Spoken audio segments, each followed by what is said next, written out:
Receberemos agora no palco principal da Semana Nacional da Ciência e Tecnologia a pesquisadora Maria Terezinha com a palestra do INPA, IET em Números, exemplo de uma cooperação público-privado.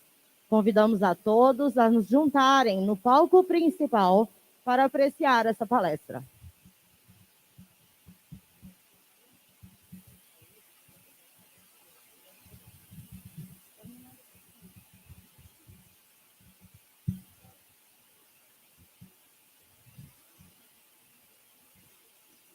Bom dia a todos. Primeiramente, eu gostaria de agradecer a oportunidade que nos foi dada para participar dessa 18ª Semana Nacional de Ciência e Tecnologia. E é uma grande satisfação estarmos aqui para apresentar um pouco do projeto IET, nossas pesquisas no INPA. Muito bem. Para quem acabou de assistir a apresentação do meu colega, Dr. Márcio, já conhece um pouco sobre o projeto IET. Então, eu vou só relembrar um pouquinho para vocês do nosso objetivo principal, que é implantar uma rede de monitoramento ambiental com foco na gestão de recursos de efluentes da bacia hidrográfica do Educando, no município de Manaus, estado do Amazonas. Para quem não sabe, o projeto IET é o primeiro projeto do INPA com uma empresa privada. Então, que é a Samsung. Ambas as instituições, o INPA e a Samsung, firmaram uma parceria inédita que tem, por um lado, a União, através do Ministério da Ciência, Tecnologia e Inovações, o MCTIC, por intermédio do INPA, Instituto Nacional de Pesquisas da Amazônia, e, por outro lado, a Samsung Eletrônica da Amazônia, que é uma empresa do Polo Industrial de Manaus. Por fim, nós temos a FAEP, que é a interveniente dos recursos, de todos os recursos do projeto. Próxima, por favor. Eu vou contar uma historinha para vocês antes de iniciar aqui essa fala. Quando nós fomos procurados para idealizar o projeto IET, o comitê científico do projeto, a qual eu faço parte, fizeram várias reuniões para tentar verificar quais as áreas da ciência que poderia ser contemplada dentro do projeto para que a gente pudesse alcançar os objetivos que nós tínhamos imaginados no plano de trabalho. Então, depois de várias reuniões, que não foram poucas, surgiu essas 5 áreas aí, que nós imaginamos inicialmente que seria as áreas que poderia dar o pontapé para o trabalho dentro das pesquisas do IET, que é o mapeamento vegetal, a meteorologia, a química ambiental, hidrogeologia e a hidrologia. Próxima, por favor. Muito bem. Para coordenar cada uma dessas áreas, o INPA tem doutores que têm expertises nos recursos hídricos subterrâneos, química ambiental, hidrologia florestal, meteorologia e modelagem climática e clima e ambiente. Hoje, atualmente, o IET conta com 43 bolsistas trabalhando no projeto. Desses 43, 7% são pesquisadores que têm pós-doc, 28% são doutores, 24% têm mestrado, também 24% têm graduação, 12% PIBICs e 5% são técnicos. Aí eu gostaria de fazer um parênteses aqui e mostrar a relevância da importância daqueles 12% ali, que são os PIBICs. Normalmente, o aluno, quando chega numa instituição, quer seja de ensino ou numa instituição federal, o primeiro contato dele com a ciência é através da Bolsa de Iniciação Científica.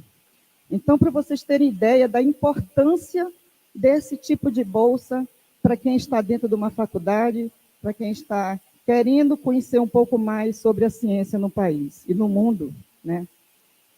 Então, 12% nós temos dentro do projeto, e aí eu gostaria também de dizer para vocês que boa parte dos pesquisadores que hoje compõem o projeto IET iniciaram como PIBICs também no INPA. Eu sou um exemplo. Próxima, por favor. Fico emocionada. Muito bem. O meu colega já mostrou aqui, mas é só para enfatizar um pouco, que o projeto IET ele é dividido em 3 fases, né? Dessas fases, nós são distribuídas em 5 atividades e por 48 meses é o projeto, né? Dentro de cada atividade dessa, nós temos subatividades, que ele mostrou anteriormente para vocês. A primeira atividade, que era o Estado da Arte, né? Ela iniciou em maio de 2019, então nós tínhamos 2 subatividades dentro dessa atividade. Essa daí já foi encerrada. Aí a atividade 2, que é a implantação do projeto, iniciou em junho de 2019. Nós temos 10 subatividades. Na próxima, iniciou em outubro de 2019, com 5 subatividades, que é a ampliação e consolidação do sistema. A 4 iniciou em junho também, com 10 subatividades, que é o monitoramento ambiental. E, por fim, a atividade 5, que é a sustentabilidade, a divulgação, legislação e extensão, foi desde o início do projeto e é a única atividade que vai até o final do projeto, talvez até passe depois quando encerrar o projeto, porque aí vem muitas publicações, muita coisa que a gente ainda tem para fazer. Por favor. Muito bem. Dentro daquelas 5 áreas que eu mostrei para vocês ali, né, como eu falei anteriormente, são áreas que se integram dentro do projeto, por isso elas foram muito bem pensadas, né? E porque dentro do projeto não pode existir a minha área, não pode existir a minha coleta, não pode existir os meus dados, não. Dentro do projeto são as nossas áreas, as nossas coletas, os nossos dados, tá? Então, o mapeamento vegetal, ele teve início, foi no primeiro ano do projeto, essa parte já foi finalizada, tá? Depois que foi feito o mapeamento, foi feito um diagnóstico e para posterior o monitoramento das áreas que foram mapeadas. Aí eu vou contar mais uma historinha aqui para vocês, justamente para enfatizar a importância dessa área dentro do projeto. O nosso estudo ele é direcionado para a Bacia Hidrográfica do Educandos. É uma bacia que fica dentro da cidade de Manaus e nessa bacia, nós temos um igarapé chamado, lá na região, de Igarapé do 40. Esse igarapé, no início da cidade de Manaus, ele servia como balneário. Então, as famílias se reuniam, para quem não conhece Manaus, é bom contar um pouquinho da história, as famílias se reuniam para tomar banho no final de semana, fazer um churrasco, confraternizar, enfim. Era um igarapé muito bonito, com uma parte de vegetação muito, muito boa. Só que, quando começou a urbanização, né, então, o aumento populacional, as próprias empresas do polo industrial, quando começaram a ser instaladas, começou, então, a retirada de toda essa vegetação que se encontrava às margens do igarapé. Infelizmente, hoje, o igarapé ele está totalmente degradado, a vegetação praticamente não existe, o Márcio falou anteriormente, nós temos uma pouca quantidade de vegetação, e hoje é impossível tomar banho naquele igarapé, né? E aí o mapeamento veio justamente para verificar isso. Quanto de vegetação, quanto de área verde que nós ainda temos ainda nessa bacia. Aí foi identificada a quantidade de famílias, de espécies, de gêneros, enfim. Então, para isso, foi de fundamental importância a atuação do pesquisador dessa área dentro do projeto no primeiro ano. Por favor. Nós temos aqui agora a área da hidrologia, né? Então, o grupo da hidrologia trabalha de forma integrada também com os outros grupos. Quando eu falo isso, gente, é porque tanto os bolsistas da área de química, da área de hidrologia, da área do mapeamento, da área de hidrogeologia, meteorologia, todos eles se ajudam. Então, estão trabalhando todos juntos ao mesmo tempo. Foram instaladas 9 estações hidrológicas. Dessas 9, nós temos 6 instaladas na bacia hidrográfica do Educandos, que é a área urbana, e 3 dentro de uma reserva do INPA, uma das reservas do INPA, que é a Microbacia Sul, a ZF2, e foram instaladas em microbacias de primeira, segunda e terceira ordem. Então, essa área do INPA, ela serve como nosso ponto controle, né, para todas as análises e coletas que nós fazemos dentro da área urbana, da bacia de área urbana. Tá? Então, a hidrologia ela vai medir a quantificação da precipitação, a total interna, a coleta da precipitação, que vai ser feita, pega para análise química, as medidas de vazão, medida de umidade do solo e medidas do nível da água. Por favor. Muito bem. Eu trouxe essas imagens aqui de forma bem proposital, que é para impactar mesmo, tá? Então, aqui são os nossos bolsistas fazendo medidas de vazão. A primeira foto, ele está fazendo, claro, numa área de ambiente natural, numa das reservas do INPA, e a outra ele está fazendo no Igarapé do 40, na bacia hidrográfica do Educandos, que é a área urbanizada, né? Então, a equipe teve uma dificuldade muito grande, principalmente para instalar essas estações hidrológicas, por causa dos sensores, tá? Normalmente, os sensores são equipamentos caríssimos, e quando se faz essa instalação dentro da reserva, eles ficam, de uma certa forma, protegidos, né? Quando eles estão numa área urbana, não tem proteção nenhuma, então está sujeito a furtos, por aí vocês tiram. Outra dificuldade também, vocês podem observar na segunda figura, a quantidade de lixo no leito ali do Igarapé, né? Esse lixo normalmente é jogado, e na nossa região, para quem conhece a região amazônica, nós temos somente 2 estações, né? A gente costuma dizer, é a chuvosa e a seca. Então, quando nós estamos na época chuvosa, o Igarapé transborda, e essa quantidade de lixo ela é carreada, ela é conduzida no leito do Igarapé. E os sensores que estão instalados no leito do Igarapé, quando eles não são levados, eles são tombados. E aí isso prejudica aquelas medidas que estão sendo feitas de forma contínua ali. Uma dificuldade. Outra dificuldade com relação à questão dos riscos à saúde para os nossos bolsistas. Então, nesse ambiente aí, urbanizado, é um ambiente totalmente contaminado, então ficava impossível, no início, né, para os bolsistas adentrarem esse Igarapé para fazer as medidas no leito.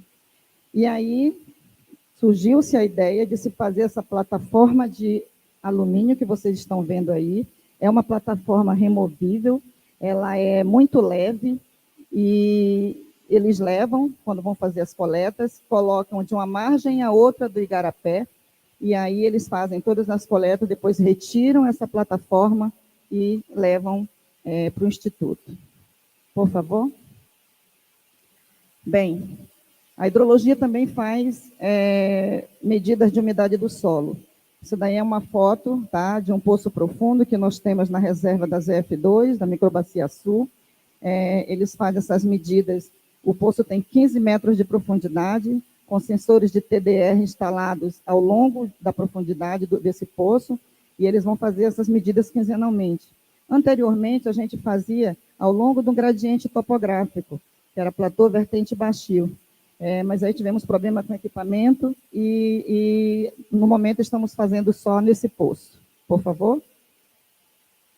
Aqui são as medidas no nível do lençol freático, né? São feitos também, mostrei as 2 fotos, aqui na primeira foto e na imagem do meio, são medidas que são feitas lá na reserva do INPA.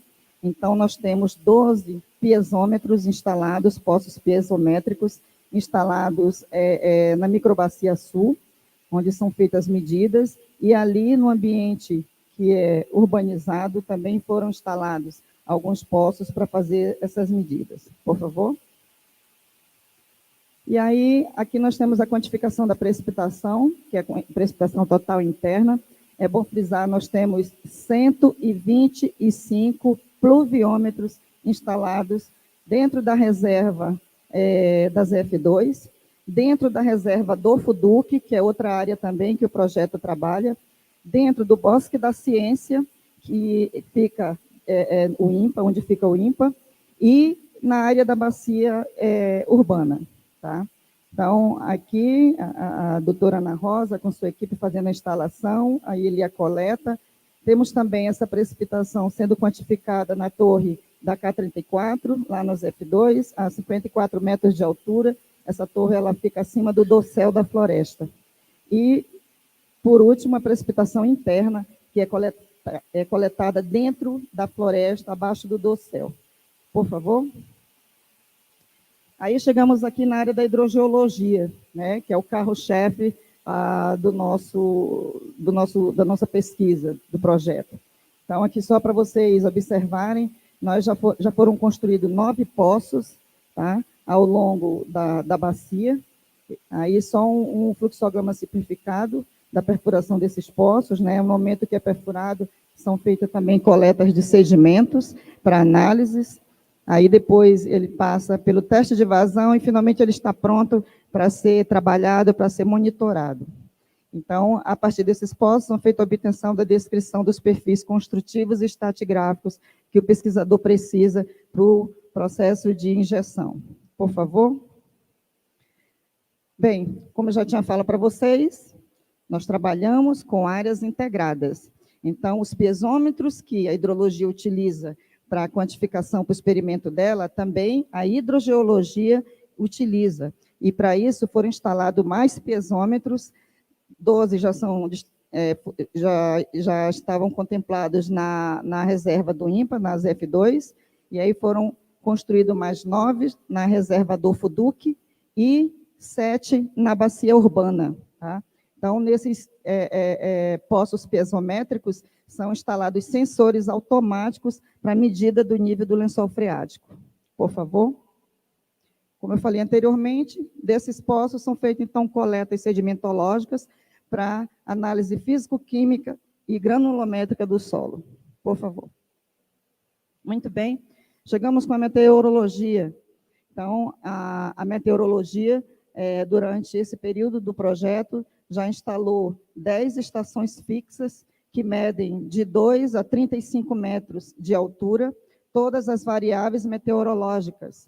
E essas estações elas foram instaladas tanto na área de floresta quanto na área urbana.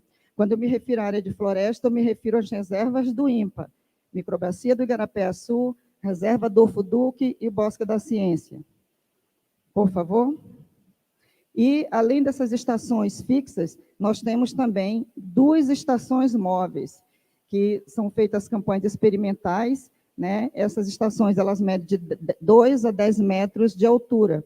Então, vejam, nós temos aqui a Biciclima. Isso aqui é uma invenção do coordenador da meteorologia, o doutor Luiz Cândido, onde ele pegou uma bicicleta comum, e ele fez adaptação. Então, ele colocou nessa bicicleta todos os sensores que medem as variáveis meteorológicas.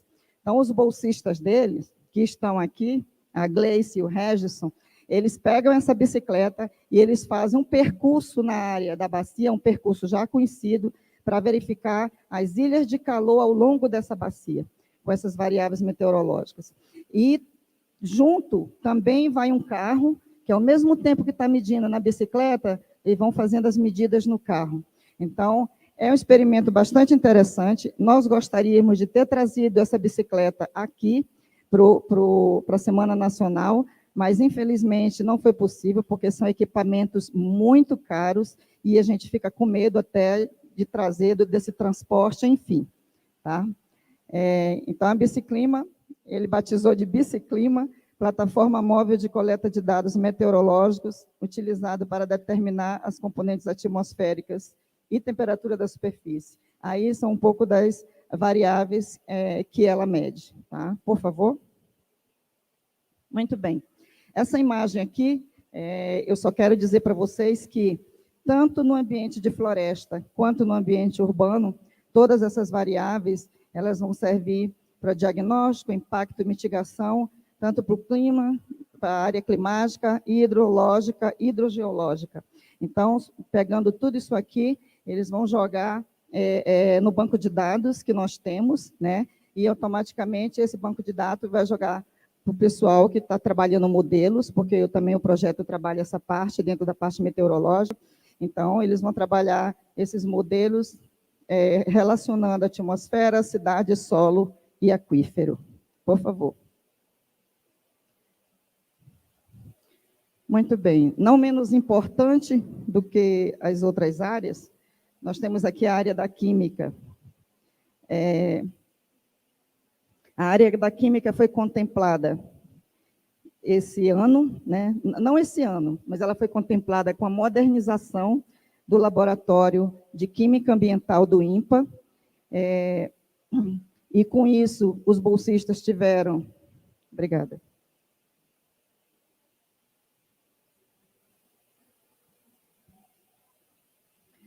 Os bolsistas tiveram um espaço melhor, um ambiente mais adequado, que ajudou, inclusive, na organização das amostras que são enviadas ao laboratório. Nós temos equipamentos modernos, equipamentos de alta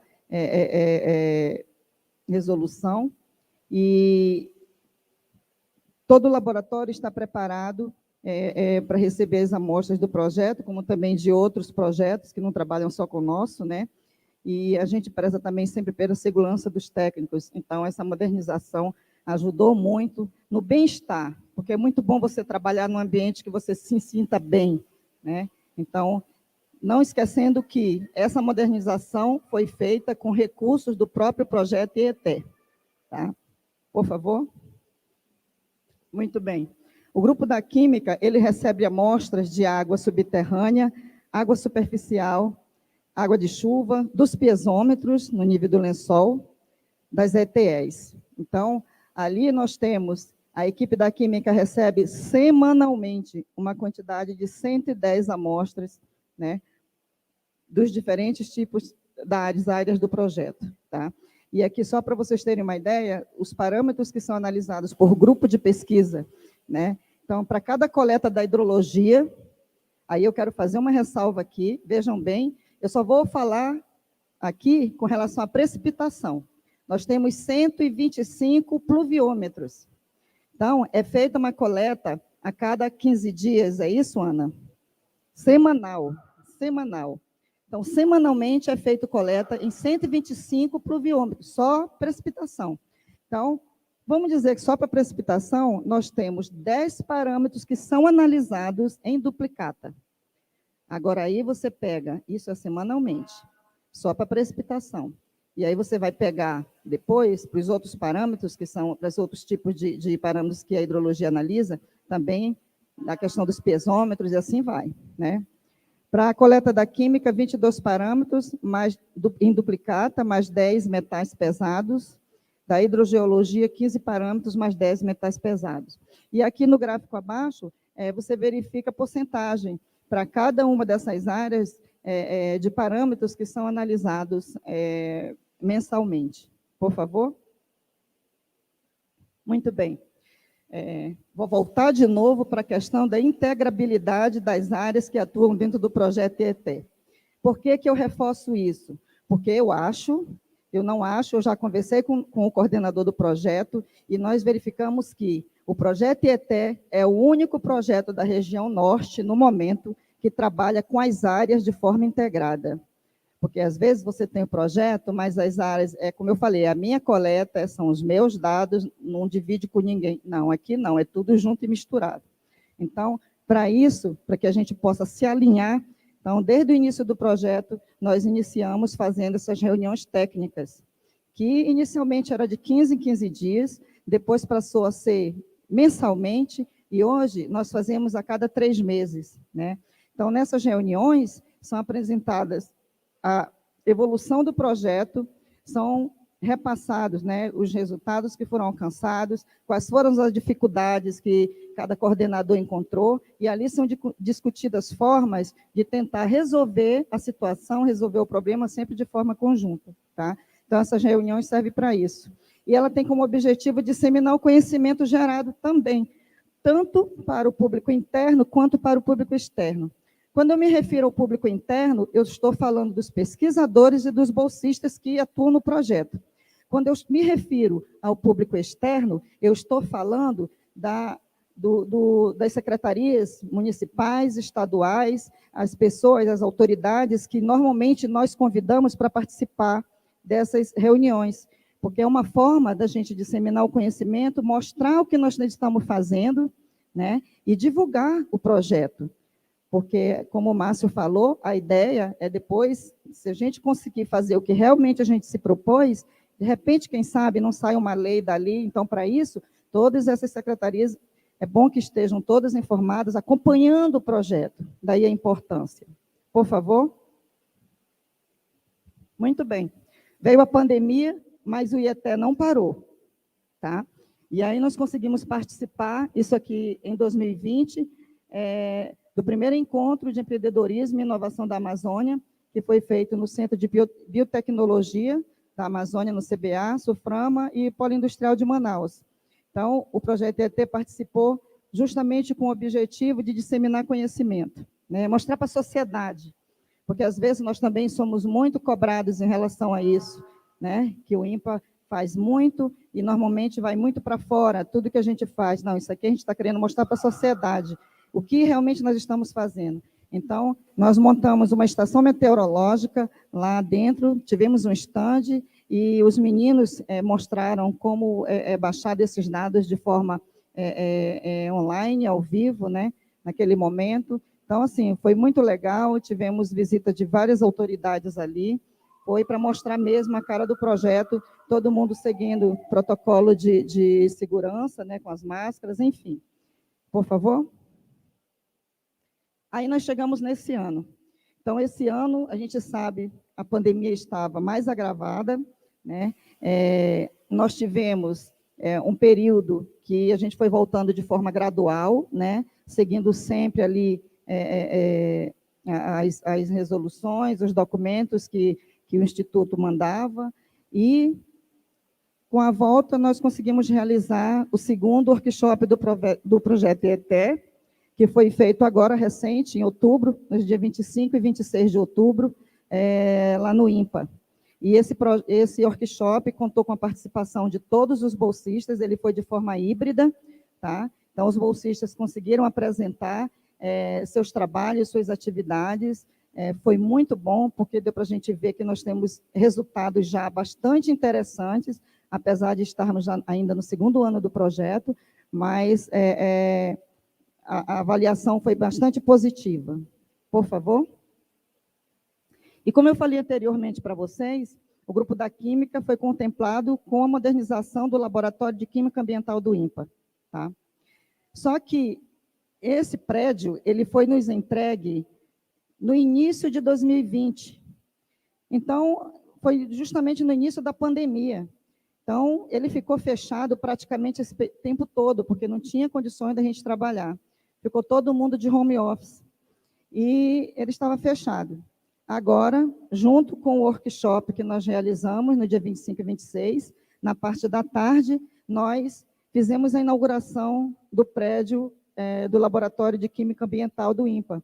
Contou com a participação de todos os bolsistas do projeto, né, com a direção do INPA, a direção da Samsung, a direção da FAEP e secretarias municipais e estaduais, enfim, teve bastante participação. Por favor. Também, nessa tarde, nós aproveitamos para fazer o lançamento do primeiro livro do projeto IETE, que diz respeito justamente à primeira atividade do projeto, que é o Estado da Arte, que, como eu falei para vocês, já foi concluída essa parte, né? Então, foi feito o lançamento do livro, ali é um momento de autógrafos do coordenador, e eu sou a gerente operacional do projeto, também me pegaram para autografar os bolsistas. E importante dizer para vocês que esse livro ele está no estande do INPA, aqui, na Semana Nacional de Ciência e Tecnologia. Quem quiser, por favor, pode se dirigir lá ao nosso estande para ver, mas ele também está nas plataformas, ele também foi feito o e-book dele, então nós já temos eles no repositório do INPA. Por favor. Bem, para finalizar, eu não poderia finalizar sem prestar contas um pouco daquilo que a equipe ETE fez durante a pandemia. Apesar de estarmos de home office, posso confidenciar para vocês que as atividades não foram totalmente paralisadas, atividades de campo, porque muitos equipamentos que nós temos em campos não tem como retirar. Então, normalmente, a gente escolhia um bolsista que fazia exame, que ia lá e fazia coleta desses dados, dava manutenção aos equipamentos e voltava. Mas a maior parte da equipe que estava de home office começou a trabalhar todos os dados que o projeto já tem pronto até agora. Então, como resultado, aí nós temos aqui alguns resumos expandidos dos PIBICs, os que estão em elaboração e os que já foram concluídos, tá? 14 e 12.